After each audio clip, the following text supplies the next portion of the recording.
আমার বন্ধুগণ, সবচেয়ে বড় নিয়ামত আল্লাহর পক্ষ থেকে হচ্ছে আল্লাহর কালাম কোরআনে কারীম। আল্লাহ সম্পর্কে আপনি কি প্রশ্ন করবেন, কোরআন জবাব দিয়ে দেয়। রাসূল সম্পর্কে কি প্রশ্ন করবেন, কোরআন জবাব দিয়ে দেয়। আখিরাত সম্পর্কে কি প্রশ্ন করবেন, কোরআন বলিষ্ঠ জবাব দিয়ে দেয়। যেমন আমরা একটু দেখি, দুই একটা প্রশ্ন করে দেখি কেমন জবাব আল্লাহ রাব্বুল আলামিন দিয়েছেন।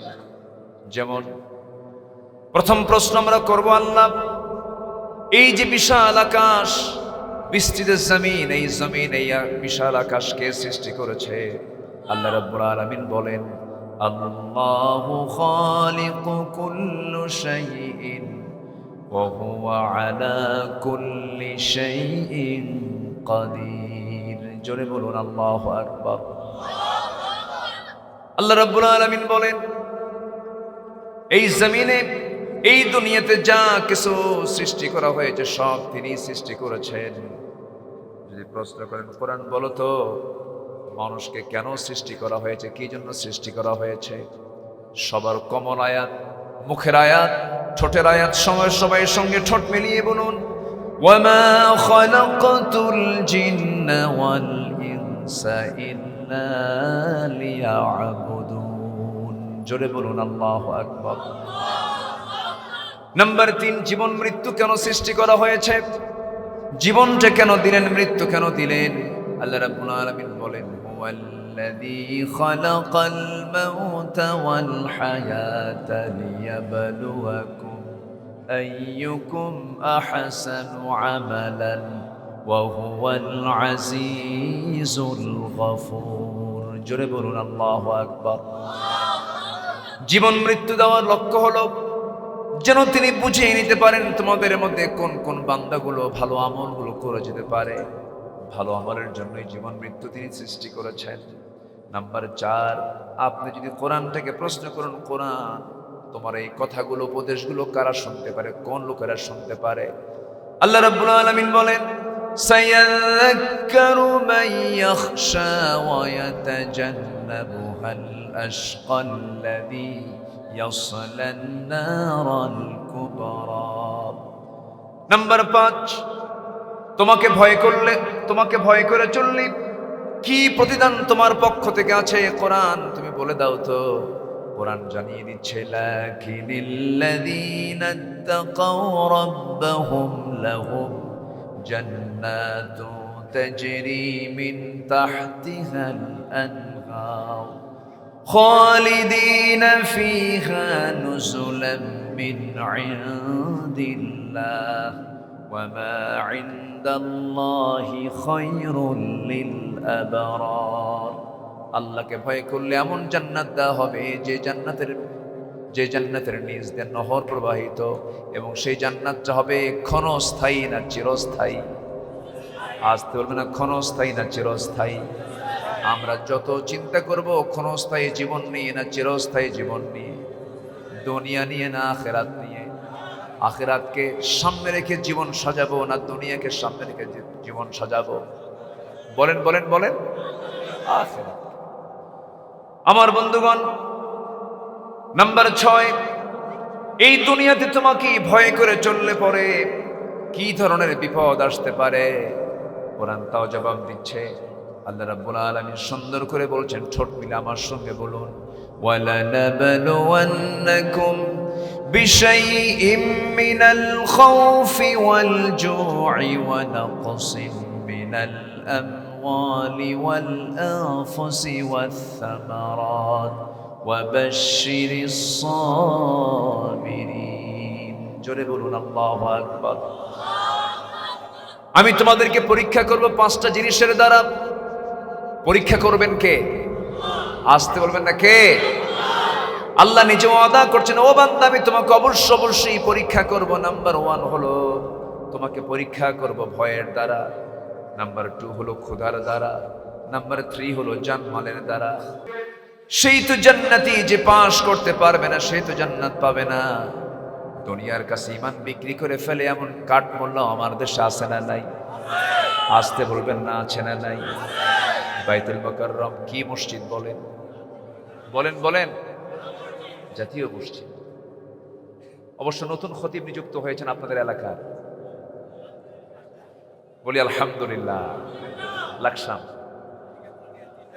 ওই তো একই এলাকা, তো জেলা ভিন্ন হোক কিন্তু ভাষা তো একই, ঠিক আছে না? লাকসাম, মনোহরগঞ্জ, এরপরে এটা কি আচ্ছা, থানার হাট, সব পাশাপাশি। এদেশের শুধু নয়, সাবকন্টিনেন্টের তিনি একজন পরিচিত জন, প্রসিদ্ধ একজন আলেমে দ্বীন, শাইখুল হাদিস আব্দুল মালিক হাফিজাহুল্লাহ, আপনাদের এলাকার সন্তান। মনে হচ্ছে এবার আমার কাছে মনে হচ্ছে যে খতিব মাওলানা ওবায়দুল হকের শূন্যতা তিনি পূরণ করতে পারবেন। জোরে বলি ইনশাআল্লাহ। এর আগে একজন ছিলেন, তার পিতা যোগ্য ছিলেন, মরহুম মকবুর শামসুল হক ফরিদপুরি রাহিমাহুল্লাহ একজন সন্তান তিনি ছিলেন। 5ই অগস্টের পরের দিন নিখোঁজ সংবাদ, খতিব নাই। নিখোঁজ সংবাদ কি নাই? খতিব নাই। মসজিদের খতিব পালায় গেছে। 2 সপ্তাহ পর জুমার নামাজ পড়াতে আসছেন কিছু গুন্ডা বাহিনী নিয়ে। নামাজ পড়াতে এসে কি নামাজ পড়াতে পেরেছেন? শেষমেশ জুতার বাড়ি খায়া, এমন জুতার বৃষ্টি শুরু হয়েছে, সেখান থেকে কোনো মতো বের হয়ে সাংবাদিকদের লক্ষ্য করে বলছে, আমি আজকে অল্পের জন্য বেঁচে গেছি, আমার গায়ে কোনো জুতার বাড়ি লাগে নাই। এমন খতিব আমার দেশে আছে না নাই, যারা ভয়ে পালায়। আবার এমন কলঙ্কিত ইতিহাস সৃষ্টি করেছে এক শ্রেণীর আলেম নামের কলঙ্ক, যারা গণজাগরণ মঞ্চে গিয়ে বলেছে, আমি আমার জীবনের সবচেয়ে শ্রেষ্ঠ ভালো কাজ আজকে করতে পেরেছি।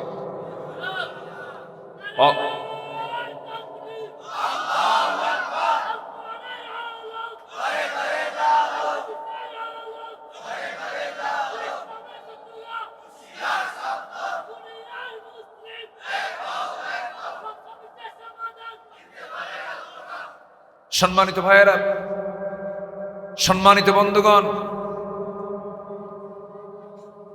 যে গণজাগরণ মঞ্চ থেকেই আন্দোলন শুরু করেছিল, তারা আলেমদেরকে কেমনে ফাঁসিতে ঝুলিয়ে মারা যায়, তারই অংশ হিসাবে আমরা অনেক রত্নকে হারিয়েছি। অন্যতম একজন হচ্ছেন শহীদ আল্লামা দেলাওয়ার হোসাইন সাইদ রাহিমাহুল্লাহ। এই সমস্ত আলেমদের বিরুদ্ধে অবস্থান নিয়ে যে সমস্ত আল্লামা খেতাবধারী এই 16 বছর বিগত সময়ে ওই বাতিল শক্তির মদত জুগিয়েছেন, তারাই হচ্ছে জামানার সবচেয়ে বড় মুনাফিক। তারাই মুনাফিক। তওবা করুন, তওবা করে ফিরে আসুন। জাতি আপনাদেরকে ক্ষমা করবে না। আমাদের ভিতরে প্রতিশোধের তামান্না নাই। প্রতিশোধ পরায়ণ রাসূল হতে মানা করেছেন, ওয়াল কাযিমিনাল গাইজ ওয়াল আফিনা আনিন নাস আল্লাহু ইউহিব্বুল মুহসিনিন। যারা ক্রোধকে সংবরণ করে, মানুষকে মাফ করে দেয়, আল্লাহ ওই সমস্ত মুহসিনদেরকে ভালোবাসে। জোরে বলি সুবহানাল্লাহ। সম্মানিত বন্ধুগণ, সম্পদের পাহাড় বানায়া কিছুই তো লাভ হলো না। দেশের টপ লিস্টেড একজন ধনী, বেক্সিমকো গ্রুপের মালিক। সম্মানিত বন্ধুগণ, হাজার হাজার কোটি টাকার মালিক, হলমার্ক কেলেঙ্কারি, শেয়ার বাজার কেলেঙ্কারি সহ এই জাতির প্রচুর সম্পদ তারা শোষণ করে দেশ থেকে পাচার করেছে। লাভ হলো কি? বাঁচার জন্য চেষ্টা করলো, বাঁচার জন্য চেষ্টা করলো, চললো এমন নৌকায়, নৌকার ভেড়ে নাই। কোস্টগার্ড ধরে ফেলেছে। ধরার পর আইনমন্ত্রীকে নিয়ে যখন চলে যাচ্ছে, আইনমন্ত্রী বলে, আমাকে একা নিয়ে যাও কেন? আরেকজন আছে তো, কে? কই যে বসে আছে, কে চিনি না তো, মুখে দাড়ি নাই, মাথার চুল কালো, কে চিনবা কি? আপনি দাড়ি কাটছে, ওটাই দরবেশ।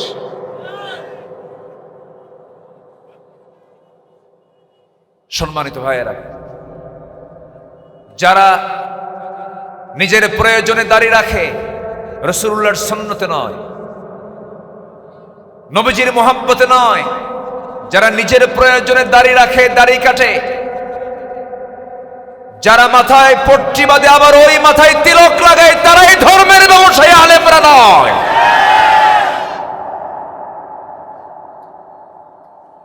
সম্মানিত ভাইয়েরা, দীর্ঘ 16 বছর এই জুলুমগুলো চলেছে। আমি নিজেও 2018 সালের প্রহসনের নির্বাচনের আগ দিয়ে আমাকে গ্রেফতার করা হলো। আমাকে যখন ধরতে আসে তখন পুলিশ বলে, হুজুর স্যার আপনাকে সালাম দিয়েছেন, আপনাকে চা খাওয়ার দাওয়াত দিয়েছেন। ভালো, আমাকে মনে হয় চা খাওয়ারই দাওয়াত দিচ্ছে। থানায় গিয়ে দেখি, বলে হুজুর কিচ্ছু করার নাই, আপনাকে গ্রেফতার করতে হচ্ছে। আপনার ওয়াজ শুনি, খুব মহাব্বত লাগে, খুব ভালোবাসি হুজুর, কিন্তু উপায় তো নাই, আমরা হুকুমের গোলাম। যেই পেশার কাজ করতে গিয়ে, যে দায়িত্ব পালন করতে গিয়ে হকের পক্ষে অবস্থান নিতে হয়, ওই সমস্ত পেশার মুখে, ওই সমস্ত চাকরির মুখে আমরা থুতু মারি। নিজের বিবেককে যারা বিক্রি করে দেয়, তাদেরকে মানুষ ন মানুষ, মানুষ ন মানুষ।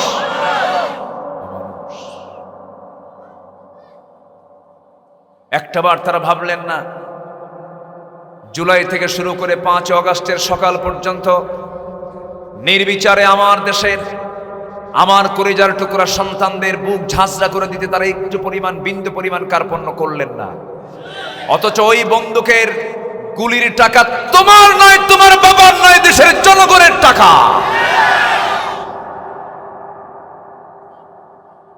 কষ্ট হচ্ছে নাকি আপনাদের? কথা বলবো, কথা বলবো, কোনো সমস্যা নাই তো? কথা বলতে পারেনি তো 16 বছর, একটু মন খুলে কথা বলি। ওরা বলে আমরা নাকি রাজাকার, আমাদেরকে তোমরা যা মিন করে রাজাকার বলেছ, আমাদের কেউ পাকিস্তান যায় নাই, কিন্তু তোমরা যারা ভারতীয় রাজাকার, সব ভারতে গিয়ে বসে আছো। আলেমরা পালায় না, আলেমরা পালায়, আলেমরা পালায়। পালাইছে কেউ? পালাইছে। 2009 সালে আল্লামা সাইদ রাহিমাহুল্লাহর সাথে একই বছর হজের সফরে যাওয়ার সুযোগ আল্লাহ পাক আমাকে করে দিয়েছিলেন। ফার্স্ট 2009 সাল। আমি তাকে খুব কাছ থেকে চিনতাম, খুব ভালোবাসতাম। আল্লাহ তুমি তার কবরটাকে জান্নাতের নূর দিয়ে মুনাফফার করে দাও, জোরে বলি আমিন। সেই সময় ট্রাইব্যুনাল গঠন হচ্ছে, মামলার প্রক্রিয়া হচ্ছে। উনি দেশে আসলে গ্রেফতার হবেন।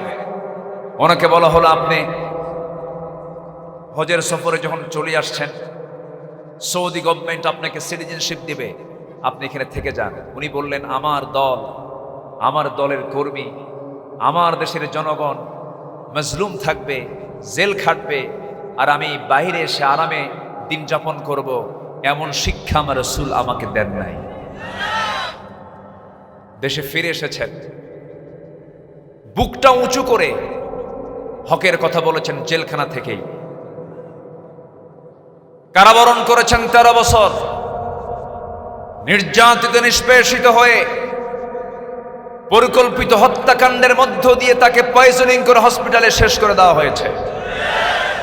নোয়াখালীর থানার হাট এই মাহফিল ময়দান থেকে সুস্পষ্ট ভাষায় জানিয়ে দিতে চাই, যে সমস্ত ডক্টর, যে সমস্ত চিকিৎসক, এই মেডিকেল টিম পরিকল্পিতভাবে তাকে সাজিয়ে গুছিয়ে ক্লিনিকে নিয়ে এসে যারা পয়জনিং করে হত্যা করেছে, অবিলম্বে তাদেরকে গ্রেফতার করা হোক, দৃষ্টান্তমূলক শাস্তি দেওয়া হোক। রাজি আছেন কারা কারা? হাত উঁচু করে দেখা।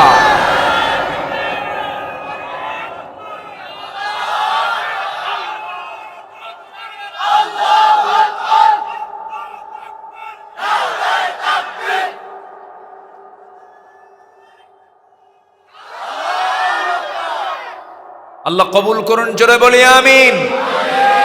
50 বছরের কাহিনীর যদি বিচার হয়, নতুন তাজা রক্তের জবাব আমরা নিতে চাই কিনা বলেন? কুতিবা আলাইকুমুল কিসাস, আয়াত আছে না নাই? আছে না নাই? হত্যার বিধান, কোরআনে বিধান আছে না নাই? অবশ্যই কোন জালিমকে আমরা আশ্রয় প্রশ্রয়, তাদের ব্যাপারে আমরা কোনো নরম হতে পারবো? এটা কার হুকুম? আসতে বলুন, কার হুকুম? মুনাফিকদের ব্যাপারে আল্লাহ পাক বলেছেন ওয়াখলুজ আলাইহিম ওয়া মাওয়াহুম জাহান্নাম। মুনাফিকদের ব্যাপারে কখনো নরম হওয়া যাবে না। আমার দেশে মুনাফিক তো নাই, আসতে বলবেন না, আছে না নাই? অনেক কথা আছে, কষ্ট পাচ্ছেন না তো? এরা ক্ষমতায় ছিল 16 বছর, আর ফেরাউনের হায়াত ছিল হলো 1600 বছর। সংখ্যা যে মিলল কেমনে বুঝে আসলো না। ওটা ছিল বিগ ফেরাউন, এটা হলো মিনি ফেরাউন। সম্মানিত ভাইয়েরা, কিন্তু আল্লাহ তাআলা ইমানদারকে পরীক্ষা করবেন। কার কথা? আসতে বলবেন না, কার কথা? এই 16 বছর অনেকে পরীক্ষা দিয়ে পরীক্ষায় পাশ করেছেন, এমন ইমানদার আছে না নাই? আমার বন্ধুগণ, একটু কান লাগাবেন, মনোযোগ দিয়ে শুনবেন। আল্লাহর লানত থেকে বাঁচতে হবে। আল্লাহর লানত প্রাপ্ত বান্দা হওয়া যাবে না। আল্লাহর রহমত প্রাপ্ত বান্দা আমাকে আপনাকে হতে হবে। সেই দিকে লক্ষ্য করে আমি দুটো আয়াতে কারিমা তেলাওয়াত করেছি। মহান রব্বুল আলামিন বলেন, ইন্নাল্লাযীনা ইয়াকতুমুনা মা আনজালনা মিনাল বায়্যিনাতি ওয়াল হুদা মিন বা'দি মা বায়্যানাহু লিন-নাসি ফিল কিতাব। জোরে বলুন আল্লাহু আকবার। নিঃসন্দেহে যারা আমার বায়্যিনাতকে, আমার হুদাকে, আমার দলিলকে, হেদায়েতকে যারা গোপন করবে, এই সমস্ত বিষয়গুলোকে যারা গোপন করবে, আড়াল করবে, যা আমি কিতাবের মধ্যে সুস্পষ্ট করে দিয়েছি, আল্লাহ বলছেন এই সমস্ত বান্দার উপরে আমি আল্লাহ আমার লানত, লানতকারী লানত। আল্লাহ রাব্বুল আলামিন 10টি অপরাধ যারা করবে তাদের উপরে আল্লাহর লানত তিনি দিয়েছেন, তার লানত তার পক্ষ থেকে তিনি দিয়েছেন। 10টা বিশেষ অপরাধ যারা করবে, 10টা বিশেষ শ্রেণীর উপরে আল্লাহর লানত আল্লাহ তাআলা বর্ষণ করেছেন। নাম্বার 1 আমি বললাম, যারা আল্লাহর আয়াতকে যারা গোপন করবে তাদের উপরে কার লানত? আসতে বলবেন না, কার লানত? আল্লাহর লানত যদি কার উপরে পড়ে তার কি বাঁচার কোনো উপায় আছে নাকি? কোনো উপায় নাই। আমাদের লানত দরকার না রহমত দরকার? রহমত দরকার। নাম্বার 2 হলো, জমিনে যারা বিপর্যয় সৃষ্টি করবে, আত্মীয়তার বন্ধন যারা নষ্ট করে ফেলবে, ছিন্ন যারা করবে, তাদের উপরে আল্লাহর লানত। আল্লাহ রাব্বুল আলামিন সূরা মুহাম্মাদের 22 এবং 23 নম্বর আয়াতে বলছেন, ফাহাল আসাইতুম ইন তাওয়াল্লাইতুম আন তুফসিদু ফিল আরদি ওয়া তুকাত্তিউ আরহামাকুম।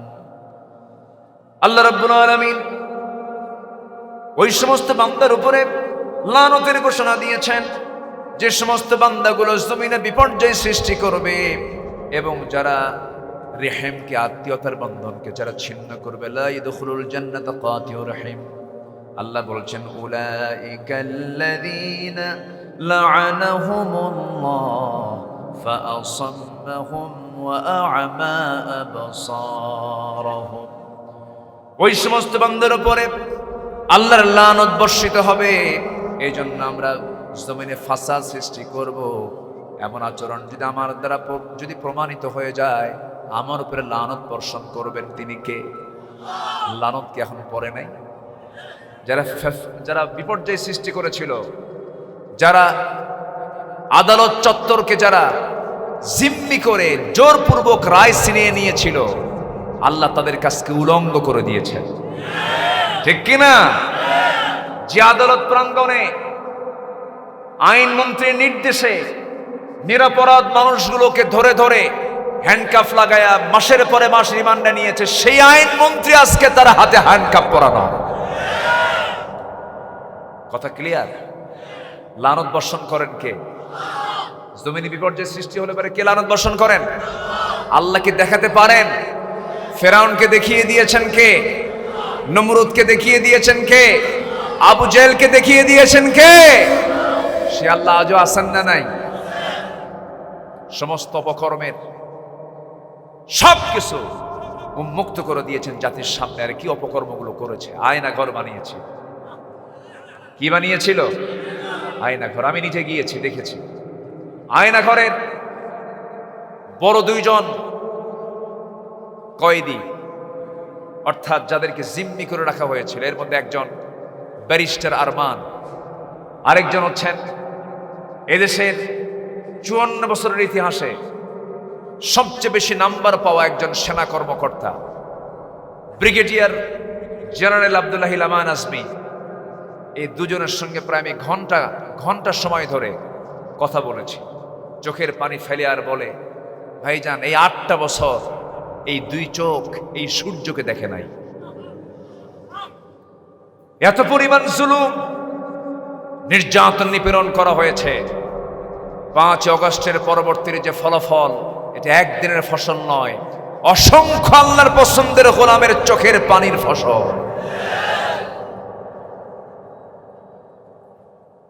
গত বছরের 14 অগস্ট হার্টের রোগী বানায়া আল্লামা সাইদিকে যখন জেলখানা থেকে বের করে যখন হসপিটালে ঢুকানো হচ্ছিল, তিনি কি কেঁদেছিলেন না হেসেছিলেন? সে হাসির ফলাফল আজকে আমরা একটু পেয়েছি। ঠিক কিনা বলেন? আমাদের কাজ এখন এই বিজয় আসল বিজয় নয়। আসল বিজয় হচ্ছে যতক্ষণ না পর্যন্ত জমিন আল্লাহর দিন কায়েম না হবে, আমাদের সবাইকে সম্মিলিত চেষ্টার মধ্য দিয়ে বাতিল শক্তির মোকাবেলা করে, বাতিল শক্তিকে উৎখাত করে এই জমিনের সকল দিনের উপরে, সকল তন্ত্র মন্ত্রের উপরে আল্লাহর দিনকে বিজয় করার জন্য সর্বাত্মক চেষ্টা করার দরকার আছে না নাই? জান এবং মাল দিয়ে কোরবান দিতে রাজি আছেন কারা কারা? দুহাত উঁচু করে দেখাও মুসলমান।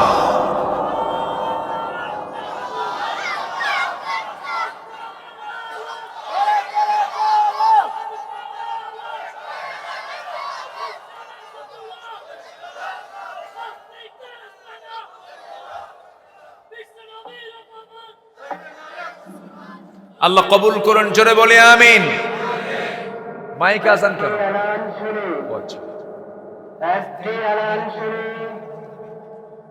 আজকে আশার আজান 7:30 দেওয়া হবে। জামাত 7:45 অনুষ্ঠিত হবে। আজকের আশার আজান 7:30 দেওয়া হবে। জামাত 7:45 অনুষ্ঠিত হবে। জি, ঠিক আছে। এশার নামাজের সময় একটু কম থাকে না বেশি থাকে? একটু বাড়ানো হয়েছে। এটা নিয়ে আবার কোনো ফতুয়াবাজি হবে না তো? আমার দেশে কিছু ফতুয়া সন্ত্রাস আছে। ফতুয়া সন্ত্রাস আছে না নাই? এমনি ফতুয়া আমার আছে না কিছু, যা মনে হয় তাই করে। একজন ফতুয়া দিল কিয়ামত পর্যন্ত হরতাল হারাম। তাহলে আজকে যে 5 অগস্টের ফলাফল আসলো, অবরোধ না করে হইছে, হরতাল না করে হইছে, সবকিছু আন্দোলন, চূড়ান্ত আন্দোলন না করে কি হইছে? যে মুফতি ফতুয়া দিল কিয়ামত পর্যন্ত হরতাল হারাম, ও এখন বাংলাদেশে কেন? ঠিক কিনা? মুখে যা আসে তাই বলে যে কিয়ামত পর্যন্ত হরতাল হারাম বলে দিচ্ছে। অন্যায়ের প্রতিবাদ করার জন্য আমাদের প্রতিবাদের ভাষা অবশ্যই আমাদের মুখে আনার দরকার আছে না নাই? মান রাআ মিনকুম মুনকারান ফালিয়ুগাইয়িরহু বিয়াদিহি। অন্যায়ের প্রতিবাদ করার জন্য প্রথম পদক্ষেপ হলো হাত দিয়ে মিটায়া দাও, হাত দিয়ে সরাইয়া দাও আগে। এজন্য জোর প্রয়োগের, শক্তি প্রয়োগের ঘোষণা ইসলামে আছে না নাই? সম্মানিত ভাইরা, তাহলে আমরা কি আল্লাহর রহমত প্রাপ্ত হতে চাই না লানত প্রাপ্ত হতে চাই? তাহলে 10টা অপরাধ থেকে আমরা নিজেকে গুটিয়ে রাখবো, বিরত রাখবো। নাম্বার 1, আল্লাহর আয়াতকে কখনো গোপন রাখবো না, জোরে বলি ইনশাআল্লাহ। সমস্ত আয়াতকে আমরা আড়াল রাখবো না, প্রকাশ করে দেব, প্রকাশ করে দেব। আয়াতকে গোপন রাখার কোনো সুযোগ। ওমান আযলামু মিম্মান কাতামা শাহাদা, সবচেয়ে বড় জালিম কি হতে পারে? যারা সত্যকে যারা আড়াল করে। সত্যকে আড়াল করার মতো কিছু টুপিওয়ালা দাড়িওয়ালা আমার দেশে আছে না নাই? আমার বন্ধুগণ, আত্মীয়তার বন্ধন যারা ছিন্ন করবে তারাও আল্লাহর লানত প্রাপ্ত বান্দা। ভাইয়ের সঙ্গে কথা চলে না, বাবার সঙ্গে ছেলের কথা চলে না, বোনের সাথে ভাইয়ের সম্পর্ক নাই।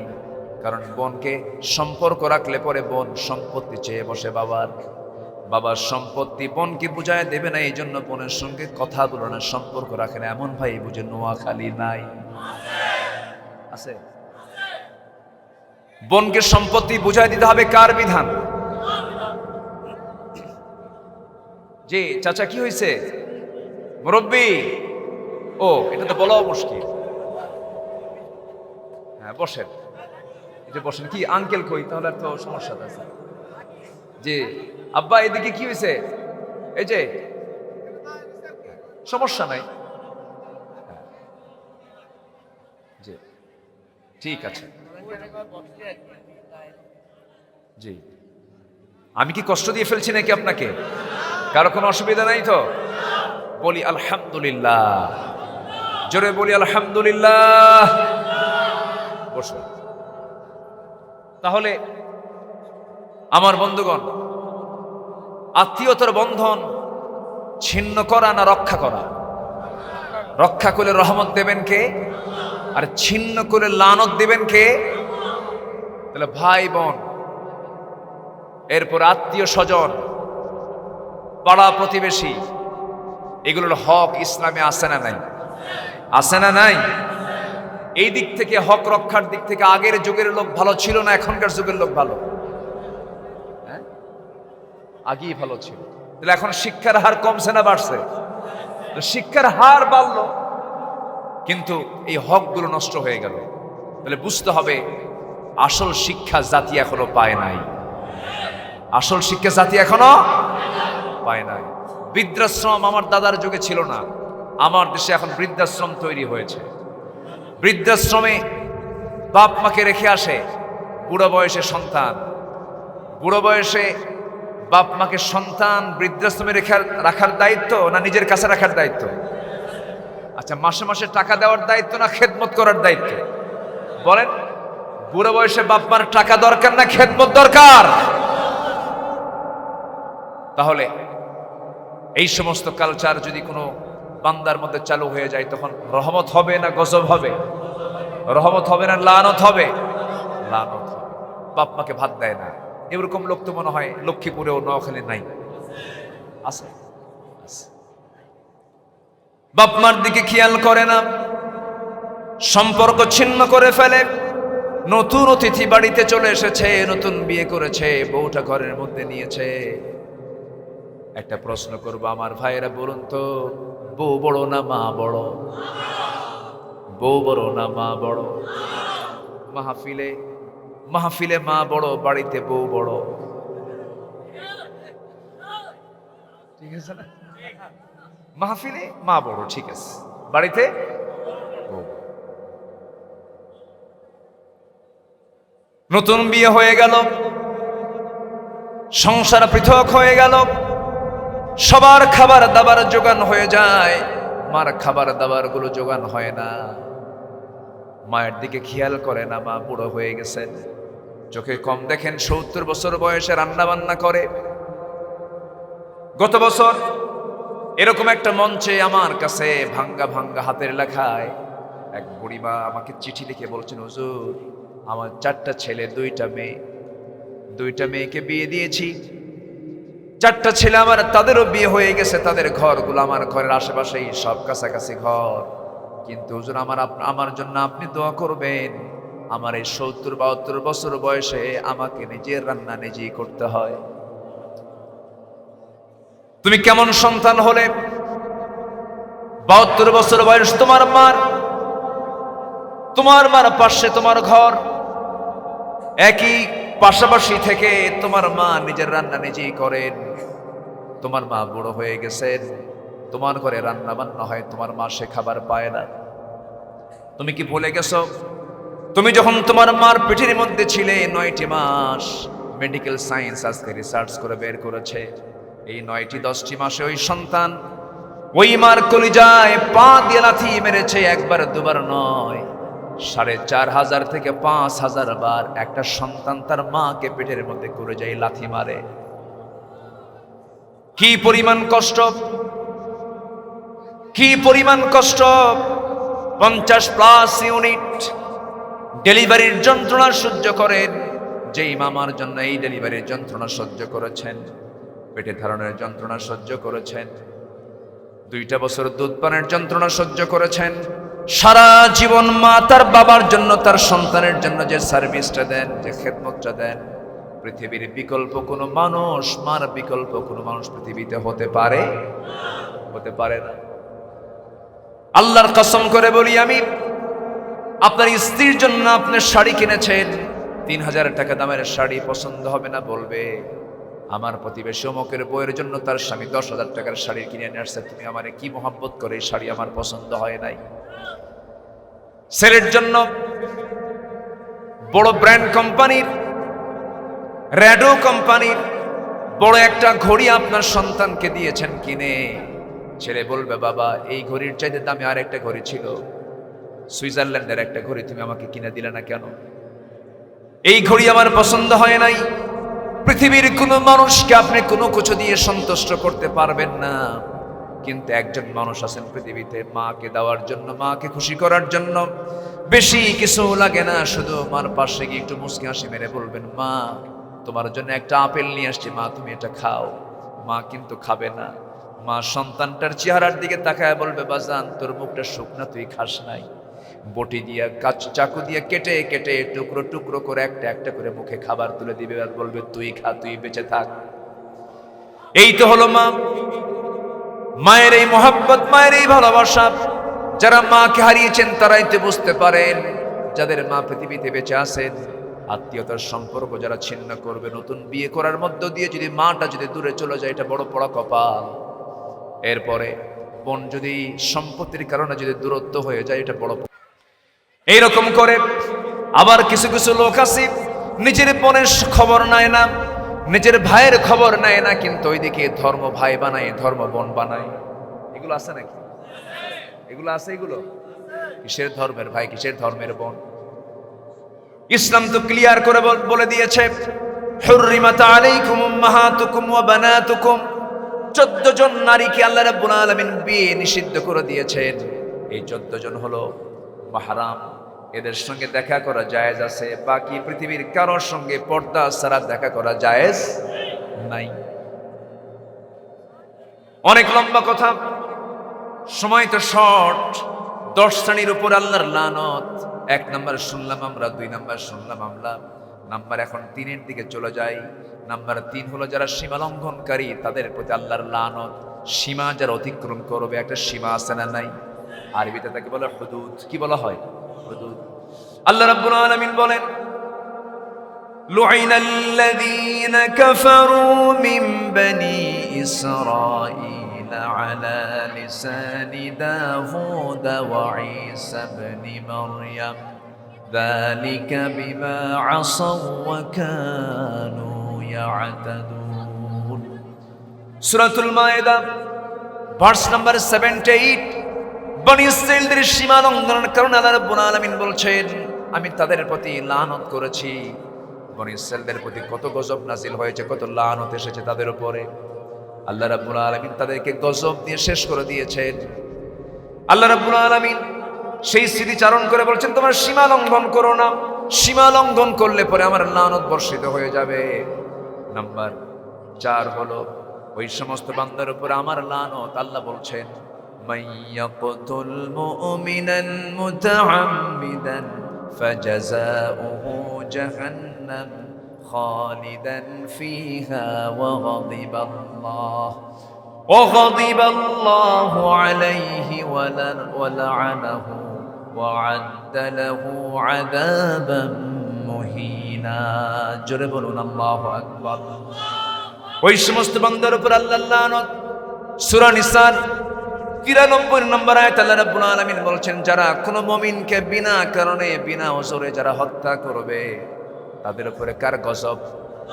আসতে বলবেন না তার গজব। শুধু গজব নয়, লানত এবং গজব দুটাই আল্লাহ পাক নাজিল করবেন এবং বলছেন তাদের জন্য প্রস্তুত করা হয়েছে যন্ত্রণাদায়ক জাহান্নামের আগুন। মানুষ হত্যা বড় অপরাধ। কোন মুমিনকে হত্যা করা মানে গোটা পৃথিবীর মানুষকে হত্যা করা। একটা মানুষকে মেরে ফেলা মানে গোটা পৃথিবীর মানুষকে মেরে ফেলে দেওয়া। বিগত 16 বছর আমরা যা দেখেছি, মানুষ মারাটা কঠিন ছিল না, সহজ ছিল? সহজ ছিল, সস্তা বিষয়। যাকে পাই তাকেই ধরে গুম করে দেয়। এমনটা কেন হবে? এমনটা তো হওয়ার কথা ছিল না। নিজের ক্ষমতাকে পাকাপোক্ত করার জন্য যারা মানুষ হত্যা করে তারা সবগুলো হলো ফেরাউনদের প্রেতাত্মা। কার প্রেতাত্মা? কারণ ফেরাউন কি করেছিল? ইযাবিহুনা আবনাআকুম ওয়া ইস্তাহইয়ুনা নিসাআকুম। ছেলের সন্তানগুলোকে জবাই করেছিল ক্ষমতাকে পাকাপোক্ত করার জন্য, মুসার জন্ম ঠেকানোর জন্য। এই পৃথিবীতে প্রথম হত্যার রাজনীতি চালু করেছে, রাষ্ট্রীয় হত্যার রাজনীতি চালু করেছে ফেরাউন আগে। এখনো যারা দুনিয়ার বুকে যারা হত্যার মধ্য দিয়ে রাজনীতি সম্পন্ন করতে চায় তারা সবগুলো ফেরাউনদের নাতিপুতি। ঠিক কিনা? তারা সবগুলো কার নাতিপুতি? ফেরাউনদের নাতিপুতি। লানত পড়বে আল্লাহর কয় শ্রেণীর উপরে? বলেন কয় শ্রেণীর উপরে? 10 শ্রেণী। আমি এ পর্যন্ত 5 শ্রেণী বলেছি, আর 5টা শ্রেণী বলেই মূল আলোচনার পর্ব আমি শেষ করে কিছু কথা আছে অন্যদিকে চলে যাব। আল্লাহ রাব্বুল আলামিন নাম্বার 6 বলছেন, মুনাফিক যারা, কাফির যারা, তাদের উপরে আমার লানত। আল্লাহ রাব্বুল আলামিন বলেন, ওয়া'আদাল্লাহুল মুনাফিকিনা ওয়াল মুনাফিকাত ওয়াল কুফফারা নার জাহান্নাম খালিদিনা ফিহা হিয়া হাসবুহুম ওয়া লা'আনাহুমুল্লাহ ওয়া লাহুম আযাবুম মুকিম। জোরে বলুন আল্লাহু আকবার। মুনাফিকদের উপর আল্লাহর লানত। আমার দেশে মুনাফিক আছে না নাই? মুনাফিকদের জন্য দোয়া করাও জায়েজ, মুনাফিকদের ব্যাপারে কোনো সম্পর্ক রাখাও জায়েজ। এবং মুনাফিক যে দোয়া করবে সেই দোয়াও কবুল হবে না। আবার মুনাফিকদের জন্য যে ব্যক্তি দোয়া করবে তার দোয়াও কবুল হবে না।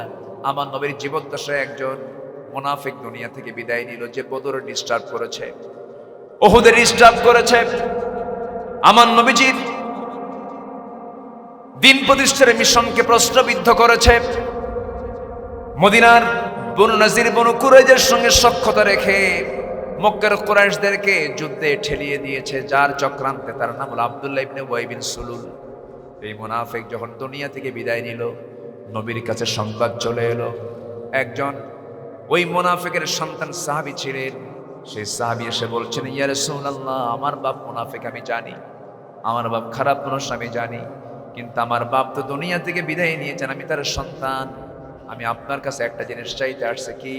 হুজুর, দয়া করে আপনার গায়ের জুব্বা যদি দিতেন, আমার আব্বাকে কাফনের কাপড় হিসেবে পড়ায় দিতাম বরকত মনে করে।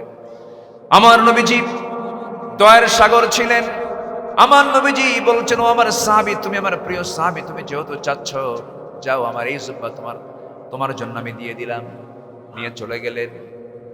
বাপের গায়ে কাফনের কাপড় হিসেবে নবীর জুব্বা পড়ায় দিলেন।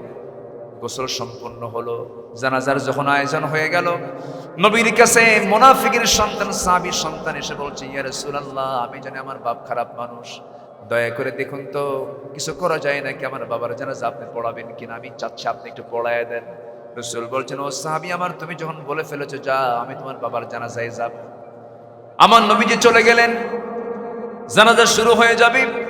সাইয়্যিদনা ওমর ফারুক রাদিয়াল্লাহু আনহু পিছন দিক থেকে জামাটা টান মেরে ধরেছেন আর বলছেন, ইয়া রাসূলুল্লাহ, মুনাফিকের জানাজা আপনি কেমন করে পড়ান? আমার নবীজি বলছেন, ওমর আমাকে থামিয়ে দিন, আমি জানাজা পড়ায় দেই। রাসূল জানাজা পড়ায় দিলেন। নামাজ শেষ হওয়ার সঙ্গে সঙ্গে আয়াত নাযিল হলো, ইস্তাগফির লাহুম আও লা তাস্তাগফির লাহুম ইন তাস্তাগফির লাহুম ৭০ মাররাতান ফালান ইয়াগফিরাল্লাহু লাহুম। আপনি মাফ চান অথবা না চান, আপনি যদি ৭০ বারেরও বেশিবার ক্ষমা চান, এই মুনাফিকের ব্যাপারে আমি আল্লাহ আপনার নবী হওয়ার পরও আপনার দোয়া আমি আল্লাহ কবুল করব না। মুনাফিকদের পক্ষে রাসূল দোয়া করলে রাসূলের মতো ব্যক্তির দোয়া কবুল করেন না। তিনি কে? সেই মুনাফিকদের সঙ্গে আমাদের কোনো সম্পর্ক রাখা যাবে? আসতে বলবেন না, যাবে? আমার দেশে মুনাফিক আছে না নাই? মুনাফিকদের উপর আল্লাহর রহমত না লানত? লানত। নাম্বার 7 হলো কুফরি যারা করবে, কাফের অবস্থায় যারা মৃত্যুবরণ করবে তাদের উপরে লানত। ইন্নাল্লাযীনা কাফারু ওয়া মাতু ওয়া হুম কুফফারুন উলাইকা আলাইহিম লা'নাতুল্লাহ ওয়াল মালাইকাতি ওয়ান নাসি আজমাইন। জোরে বলুন আল্লাহু আকবার। নাম্বার 8 হলো যারা আল্লাহ রাসূলের শত্রু, যারা রাসূলকে যারা কষ্ট দেয়, আল্লাহকে যারা কষ্ট দেয়, রাসূলকে যারা গালিগালাজ করে, রাসূলকে নিয়ে যারা ব্যঙ্গোক্তি করে, এমন কুলাঙ্গার কিছু আমার দেশে আছে না নাই? এখন ওদের তালিকা করার সময় হয়েছে। ওদের তালিকা করার দরকার আছে না নাই? স্বাধীনতার পর থেকে নিয়ে আজ পর্যন্ত যে সমস্ত কুলাঙ্গাররা আল্লাহ রাসূল কোরআন ইসলাম নিয়ে যারা বাজে কথা বলেছে, ওদেরকে ধরা হোক, প্রকাশ্যে দিবালোকে হত্যা করে ওদের রক্ত মাংস হাড় হাড্ডি কুত্তা বিলাই দিয়ে খাওয়ানো দরকার। ইন্নাল্লাযীনা ইউযুনা আল্লাহ রাসূলাহু লা'নাহুমুল্লাহু ফিদ দুনিয়া ওয়াল আখিরা ওয়া আ'আদ্দা লাহুম আযাবান মুহিনা। নাম্বার 9, অঙ্গীকার যারা ভঙ্গ করে, আল্লাহর আয়াতের যারা অবমাননা করে, আল্লাহর লানত তাদের উপর। নাম্বার 10 হলো আল্লাহর সম্পর্কে যারা মিথ্যা রচনা করবে, এই সমস্ত জালিমদের উপরে আল্লাহর লানত। আল্লাহর আয়াত নিয়ে মিথ্যা কথা বলে আছে না নাই? এদের উপর আল্লাহর রহমত না লানত? এই সমস্ত লানতের অপকর্ম থেকে আল্লাহ পাক আমাদেরকে হেফাজত করুন। সবাই নামাজ পড়িত নাকি? 5 ওয়াক্ত নামাজ পড়বেন কারা কারা? একটা হাত তুলে দেখান। জোরে বলি আল্লাহ আমাদেরকে 5 ওয়াক্ত সালাত আদায় করার তৌফিক তুমি আল্লাহ দিয়ে দাও। জোরে বলি আমিন।